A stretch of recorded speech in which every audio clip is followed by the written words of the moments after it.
Je vais faire un distinguo bien précis. Pour moi, il y a toujours eu dans la vie journaliste et journaliste, presse et une certaine presse ou une autre presse. Le rendez-vous d'Alain, c'est tous les mercredis à 18h sur Micro-ondes.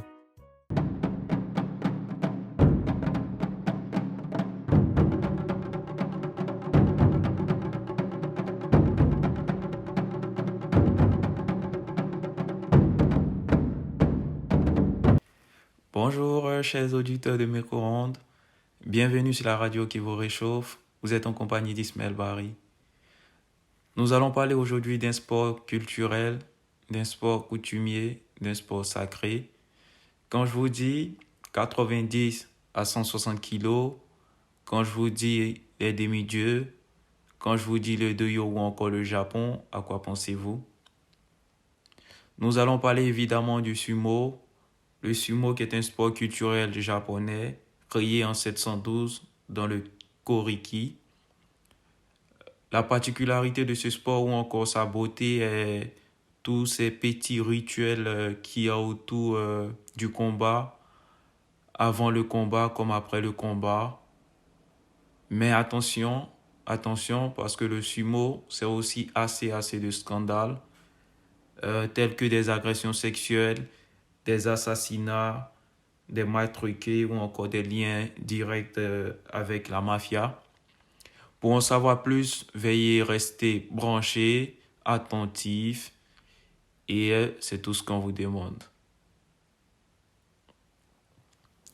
Donc, le sumo dans ses débuts avait était pratiqué afin d'obtenir des faveurs des dieux, afin de mentionner de bonnes récoltes. C'est au XVIIe siècle que le sumo fut un sport de divertissement pour la classe bourgeoise japonaise. Donc, comme je disais au début, la particularité de ce sport, c'est qu'il existe assez de rituels qu'il faut respecter pour que le combat se déroule à merveille. D'abord, il faut verser du sel sur le doyo, qui est un espace de qui est l'espace de combat. Et ce sel est versé dans le but de purifier cet espace de combat. Et ensuite,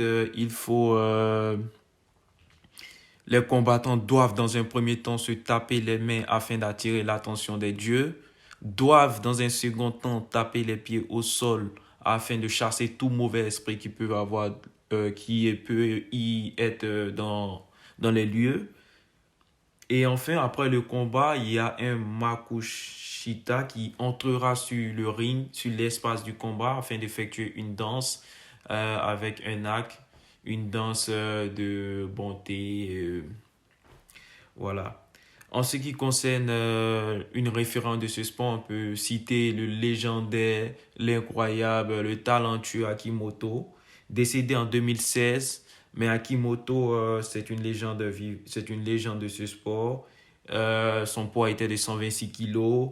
Akimoto, c'est 1045 victoires, 437 défaites, plus grand nombre de victoires consécutives qui est de 53, ce qui est énorme dans ce sport, car dépasser les 10 victoires déjà extraordinaire, voire exceptionnel.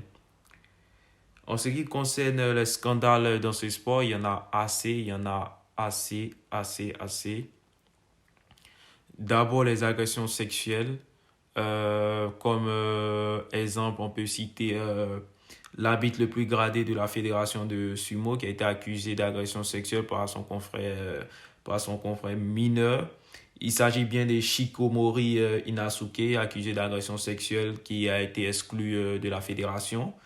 Ensuite, on peut citer comme exemple d'assassinat le jeune Takashi décédé en 2007, assassiné dans son écurie. Il faut savoir que pour effectuer le sumo, il faut commencer dès l'âge de 15 ans.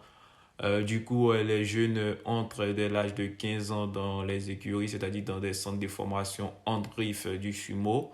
Et c'est dans ces centres de formation qu'on assiste à beaucoup d'assassinats. On a eu une dizaine de morts pendant ces 20 années des jeunes de 15 à 16 ans. Donc, Takashi est décédé dans ces conditions, est assassiné, assassiné dans ces conditions. 50 coups de pied, 50 coups de bâton, c'était vraiment déplorable. Donc, après aussi, on a un lien direct entre la fédération de sumo et les Yakuza qui est un peu aussi, nous allons dire nous allons dire déplorable aussi pour ce sport. Donc, bien vrai que ce sport a une particularité, a une beauté vue de l'extérieur, mais on constate plusieurs scandales à l'intérieur que la fédération de sumo japonaise tente de corriger. Du coup, nous, on va retenir que le positif, c'est retenir en fait ces combats exceptionnels que nous livrent ces demi-dieux.